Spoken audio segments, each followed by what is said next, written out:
நமக்கு எப்பயாவது உடனே கீழ்ப்படுகிற அந்த கீழ்ப்படிதல் வருதா பாருங்க, மனுஷன் நிச்சயம் வராது. எப்படினாலும் என்ன செய்யணும், கொஞ்சம் தள்ளி தள்ளி தள்ளி. சில ஜெபம் பண்ணும்போது பாருங்க, பொருத்தனைகளை பண்ணிட்டா பாருங்க, கர்த்தர் தந்தா பார்க்கலாம், கர்த்தர் ஸ்தோத்திரம் ஜெயம் தந்தா பார்க்கலாம், கர்த்தர் ஸ்தோத்திரம்.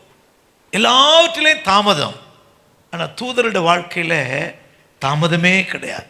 அந்த வார்த்தை கிடைச்ச உடனே நான் இதை அப்படியே இமேஜின் பண்ணி பார்த்தேன். ஒருவேளை ராத்திரி 2 மணிக்கு ஆண்டவர் சொல்லியிருப்பார், தூதனே நீ போய் இந்த குளத்தை கலக்கு. என்ன குளம்? ஆண்டவரே மணி 2 இப்போ ராத்திரி.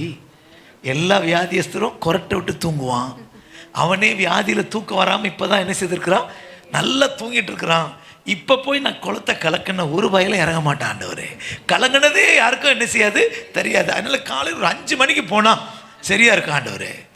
ஏதாச்சும் சொன்னான்னா, எவன் இறங்கினா எனக்கு என்ன, எவன் சுகம் பெற்ற எனக்கு என்ன.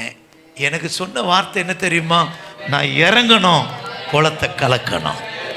ஒரு அல்லேலூயா சொல்லுங்களேன். நான் இப்போ நினைக்கிறேன், இந்த தூதருடைய ஆவி நமக்கும் வேணும் போல இருக்குது.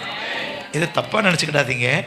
நமக்குள்ள பரிசுத்த ஆவியானவர் இருக்கிறார். தூதருடைய ஆவியிலும் மேலான ஆவியானவர், அடிக்கடி உணரக்கூடிய ஆவியானவர் சொல்கிறதுக்கு உடனே கீழ்ப்படியக்கூடிய, தாமதப்படுத்தாமல்.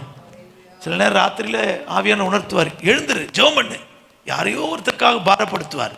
இல்லை ஆண்டவரே இப்போ தான் டயர்டாக இருக்கு ஆண்டவரே, ஒரு 10 நிமிஷம் ஆண்டவரே. திரும்ப 10 நிமிஷம் கழிச்சு போராடுவார்.